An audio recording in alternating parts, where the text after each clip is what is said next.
What if I told you there's a pattern hidden inside the way you talk to yourself?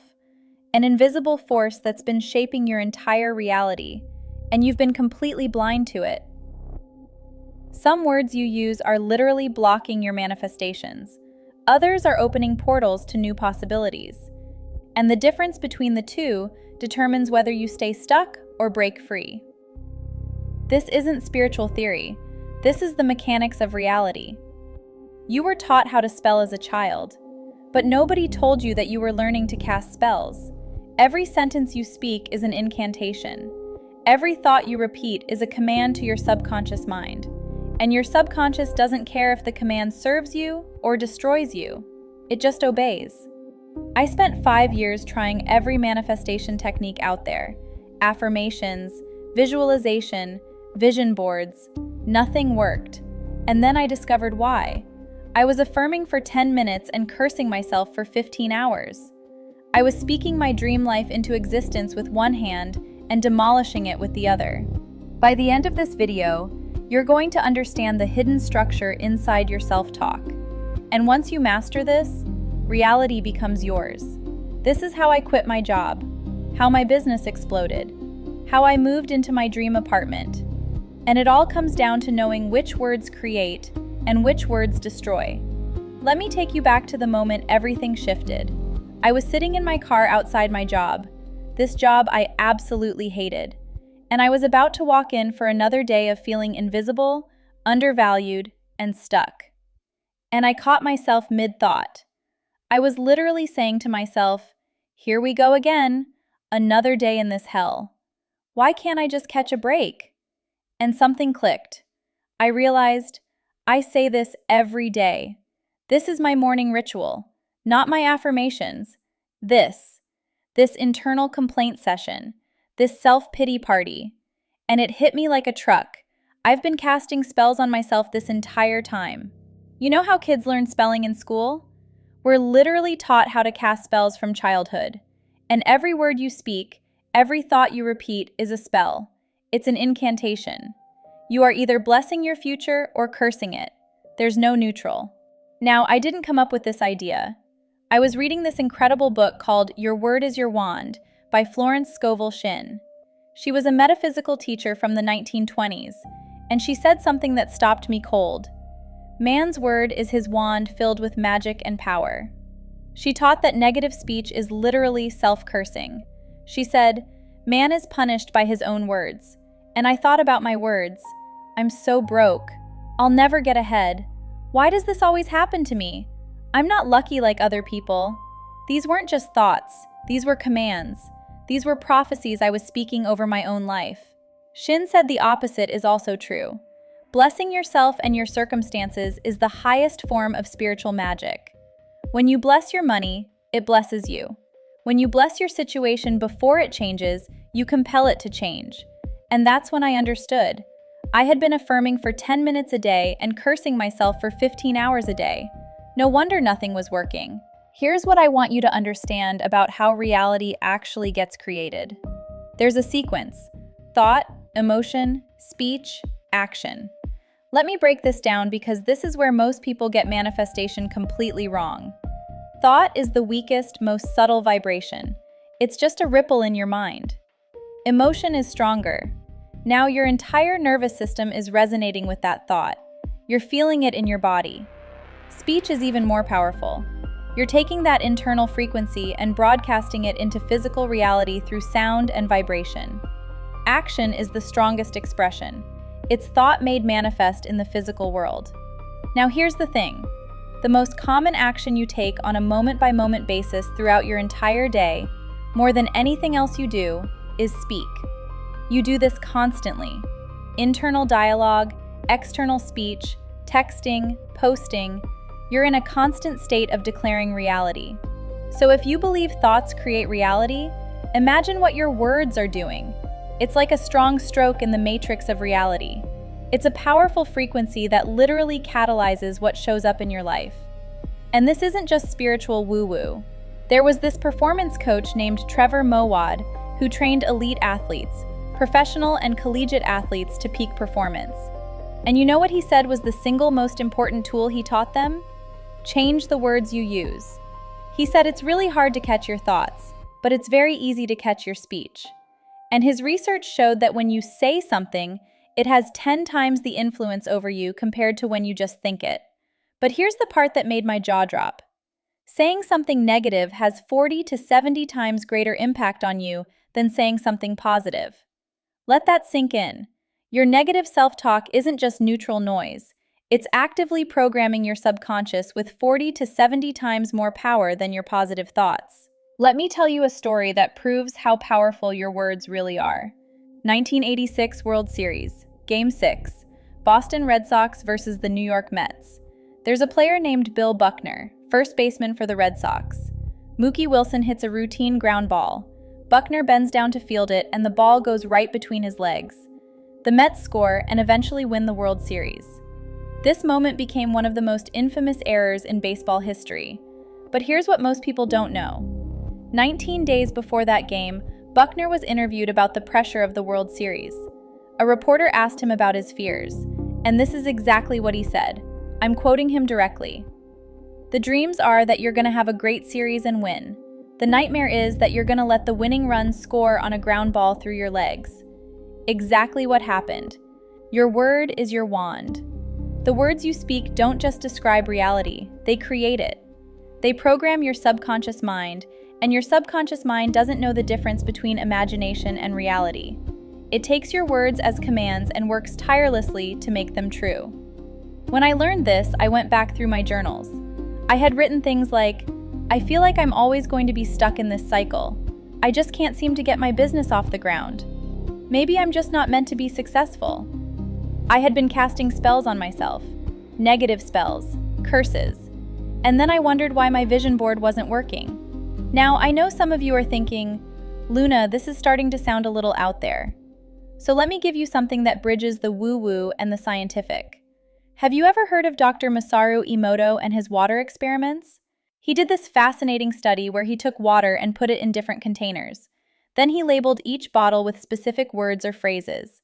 Some bottles said love or thank you. Others had negative words like I hate you or you disgust me. He left those labels on for several hours, then froze the water and photographed the ice crystals under a microscope. The water exposed to positive words formed beautiful, symmetrical, snowflake-like crystals. The water exposed to negative words formed distorted, chaotic, fragmented structures. Now, the scientific community criticized his methods. I'll be honest about that. The experiments weren't rigorous enough for peer review. But here's what nobody can argue with. Words carry vibration. Vibration influences form. And your body is 60 to 70% water. Think about that. The way you speak to yourself, the internal dialogue running in your head all day, is literally shaping your internal environment, emotionally, neurologically, and physiologically. Whether you believe Emoto's photographs or not, the metaphor is undeniable. Positive language expands you. Negative language contracts you. And in every moment, your words are imprinting the chemistry of your life. When I started treating my self-talk like I was programming water crystals, like every word mattered, everything changed. Most people struggle with limiting beliefs. I definitely did. Money's hard to make. I can't trust people. If I want something done right, I have to do it myself. Good things don't happen to people like me. But here's what I want you to think about. Where did those beliefs come from? They were spoken to you. They were literally spells cast upon you by parents, teachers, society, media. They became your reality because they became your words. You took ownership of them. You started repeating them. People spend years trying to reprogram limiting beliefs. Therapy, coaching, hypnosis, journaling, and all of those things can help. But I'm going to give you the fastest, most effective hack I've ever found. Stop speaking them. Every time you repeat the belief out loud, you relive the moment it was spoken to you. You re-energize it. You give it oxygen. But here's the magic. Every time you have the urge to say it and you don't, every time you catch yourself and consciously choose silence or a different phrase, you starve that belief. You choke off its oxygen. You cut off its sunlight. And eventually, the weed of that limiting belief shrivels up and dies. This isn't just philosophy. This is neuroscience. When you catch yourself before speaking a negative pattern, You interrupt the neural networks in your brain. You literally cut off the pathway, the psychological and emotional highway, from your mind to your mouth. It's a circuit breaker. And practiced consistently, you resculpt your neural pathways until the limiting belief dissolves. Let me give you a real example from my life. I used to say, "I'm so bad with money." I'd say it when I checked my bank account. I'd say it when I paid bills. I'd say it when friends invited me out and I couldn't afford it. That phrase was on loop. Then I made a rule. Every time I wanted to say, "I'm bad with money," I had to stop and say literally nothing. At first, it felt impossible. The urge to say it was so strong, but I treated it like a game. Could I catch myself before the words left my mouth? Within 2 weeks, the urge got weaker. Within a month, I stopped thinking it as often. Within 3 months, that belief was just gone. And you know what replaced it? Money started flowing to me in ways it never had before. Not because I became good at budgeting overnight, but because I stopped programming my subconscious to repel money. So if you can kill old beliefs by refusing to speak them, you can also create new beliefs by intentionally speaking them. This is where affirmations and incantations come in. But I want to be clear, most people do affirmations wrong.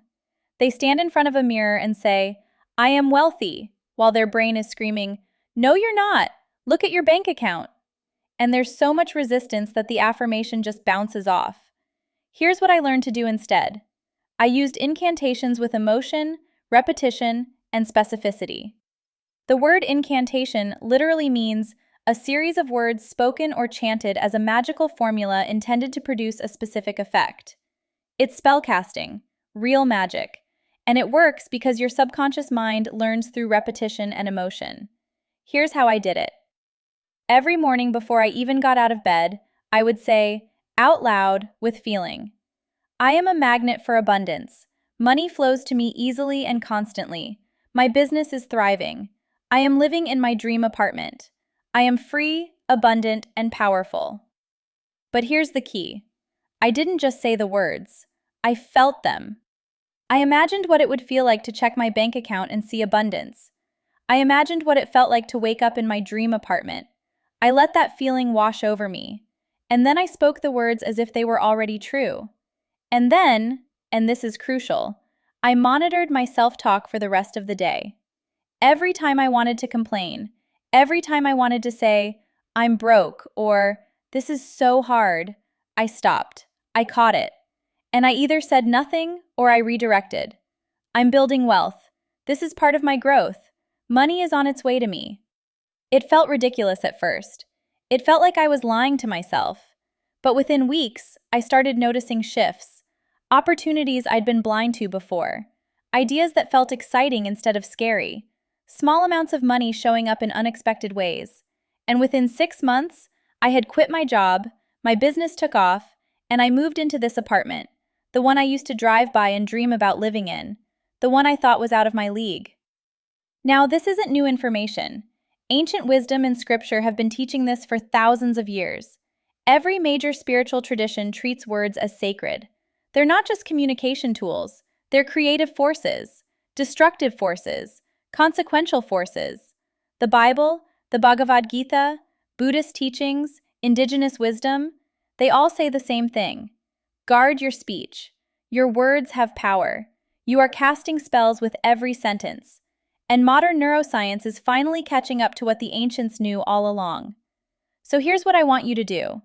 I'm going to give you a challenge, and if you take it seriously, I promise you, your life will start to shift immediately. For the next 24 hours, I want you to monitor your self-talk. Not change it yet, just notice it, become aware. Here's what to pay attention to. What spells are you casting? What phrases do you repeat to yourself? Write them down. "I'm so tired. I'm overwhelmed. I can't afford this. I'm not good enough. Why does this always happen to me?" What incantations are you ritualizing? What do you say every single day like clockwork? These are your daily spells. Your subconscious hears them and says, "Okay, noted. This is who we are. This is what we believe." Where did these spells come from? Who spoke them to you first? A parent? A teacher? A past relationship? the media? Recognize that these aren't your truths. They're borrowed lies you've been repeating. At the end of 24 hours, do an inventory. Look at what you found, and then ask yourself, do these words serve the reality I'm trying to create? If the answer is no, here's what you do next. Step 1. Make a list of the limiting phrases you caught yourself saying. Step 2. For each one, create a new phrase, a new incantation, that reflects the reality you want. For example, I'm so broke becomes, I am building wealth every day. This is so hard becomes, I am capable and resourceful. Nothing ever works out for me becomes, everything is always working out for my highest good. Step 3. Every time you catch yourself about to say the old phrase, stop, pause, take a breath, and say the new one instead. Or say nothing at all. This will feel unnatural at first. Your brain will resist. But that resistance is proof you're rewiring. You're breaking the spell. Do this for 30 days and I promise you, you will not recognize your life. Because you're not just changing your words, you're changing the fundamental frequency you're broadcasting into the universe. And the universe has no choice but to match it. Listen, I get it. This might sound too simple. You might be thinking, Luna, there's no way changing my self-talk is going to get me out of debt or help me quit my job or manifest my dream life. But I'm living proof that it works. 5 years of traditional manifestation techniques got me nowhere. 6 months of changing my inner dialogue changed everything. Because here's the truth. You can't out-manifest your self-talk. You can't vision board your way out of constant negative internal dialogue. You can't affirm your way into abundance if you're cursing yourself the rest of the day. Your words are your wand, and you've been using that wand to create the exact reality you're living in right now, whether you realized it or not. The good news? You can start using it differently right now, this second. So take the 24-hour challenge. Notice your spells, choose new incantations, and watch how quickly reality starts to bend in your favor. If you loved this video, do me a favor. Subscribe to this channel, drop a comment below telling me what limiting phrase you're committing to stop saying, and share this with someone who needs to hear it. Because the world needs more people who understand that they're not victims of their circumstances, they're creators of their reality. I love you so much. Thank you for being here. And remember, your inner voice is programming your reality. So make sure it's programming the life you actually want to live.